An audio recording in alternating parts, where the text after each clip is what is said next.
Good morning, everybody. President of CSAN, all critical agencies represented here in security and technology, Deputy High Commissioner, please allow me to stand on the already established protocol. I bring you greetings from the governor.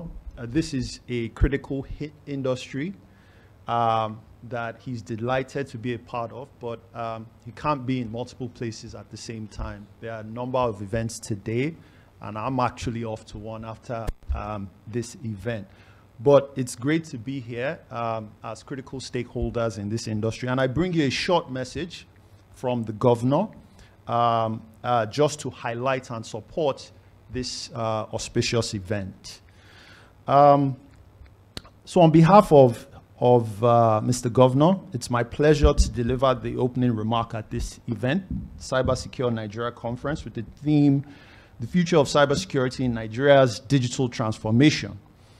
I would like to commend the leadership of CSAN for putting together this extremely important event. I'm particularly keen about the engagement points like this, as they ignite important conversations on today's pressing concerns and the existential risks associated with digital transformation. Lagos, as you well know, is Africa's powerhouse city-state. It boasts an array of critical industries that rely on digital infrastructure. To put it into context, if Lagos were a country, it will be about the 6th or the 7th largest economy in Africa. Many sectors are rapidly transitioning and evolving the way they do business, thanks in no small part to advances in connectivity and digital application tools and platforms. We are, of course, experiencing one of the greatest leaps forward in human endeavor across different sectors. So as we leverage technology to execute this current administration's themed 6-pillar agenda, the current transition to more efficient digital tools and convergence platforms has also made us vulnerable to a myriad of cyber risks and incidents. This drives us to engage consistently, contribute to policy formulation, and facilitate partnerships that can grow the cybersecurity ecosystem. According to the National Cybersecurity Index, Nigeria is ranked 47th in the Cybersecurity Index, 143rd in ICT Development Index. Significant challenges lay ahead, especially in establishing a robust cybersecurity regime in Lagos.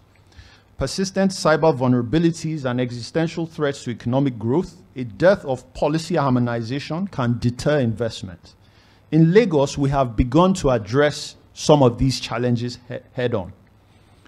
Currently, we are having different numerous conversations and engagements with the National Information Technology Development Agency, NITDA, on its technology and cyber roadmaps to elicit understanding and to drive local and regional fit for regulations. We have had private sector engagements to build state-of-the-art SOCs and CERT teams that will constitute a robust cyber ring for Lagos. We are formulating a localized data protection regulation that will not just protect citizens' data, but will enable businesses to meet up with the robust protection mechanisms. We're enabling cybersecurity capacity building programs that will drive industry growth and economic value. We are engaging and we are pressing cyber sister city relationships to engender best practices and stay ahead of the curve. And we are investing in research, science research and development across our universities to drive local problem solving to a lot of our cyber issues. In Lagos, we want to turn our weaknesses into strengths. For Lagos to be known as a cybersecurity hub within the region, we must actively engage our young population and drive critical capacity building programs to deter potential cybercrime actors into cybersecurity champions.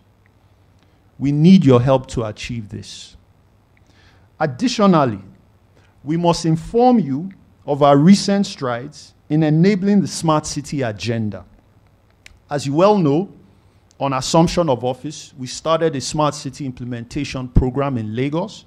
And I'm sure if I mention some of them, you would have seen some of the evidence around you. Some of our initiatives include our 3,000 kilometers of fiber ducts and cable deployment, which is the base layer for our various automation and big data projects.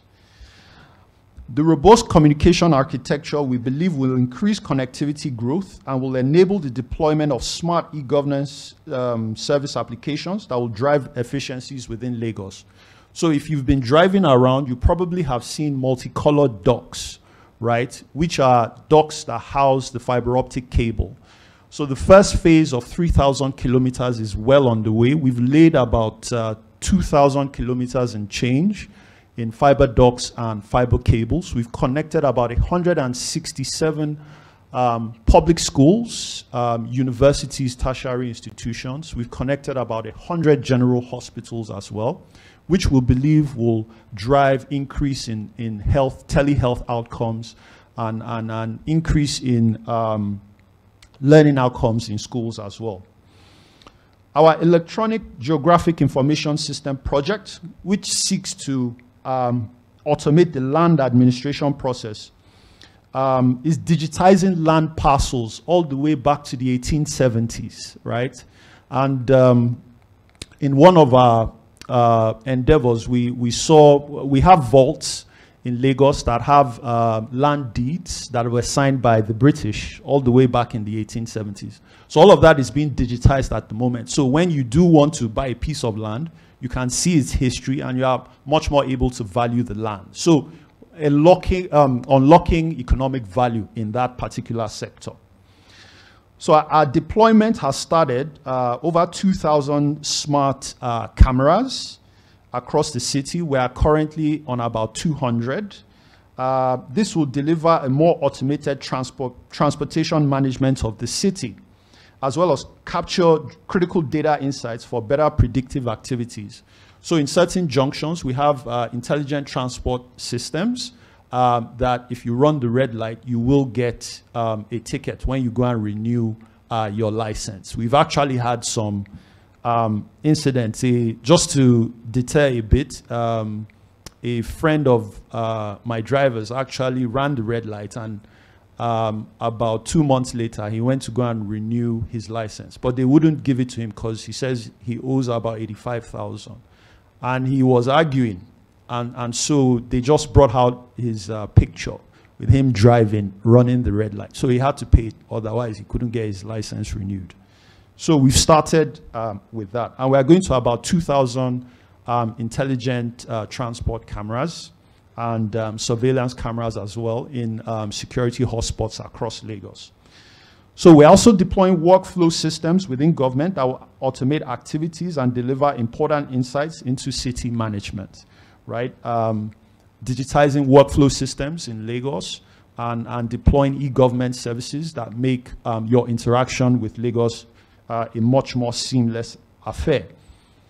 So all of this, of course, would need to be protected. Hence, our work in boosting the capacity of cybersecurity in Lagos. So, as evidenced by the initiatives I read out, a robust cybersecurity regime within Lagos and indeed Nigeria is long overdue. We confidently affirm that with the stakeholders within and outside this room, we can deliver a cybersecurity industry that can help Lagos State and Nigeria at large achieve its full potential. Finally, on behalf of the Executive Council, under the leadership of the Lagos State Governor, Mr. Babajide Sanwo-Olu, I would like to commend every panelist, speaker, and attendee here today. There's a lot of work for us to do. Let's do it together. Thank you very much.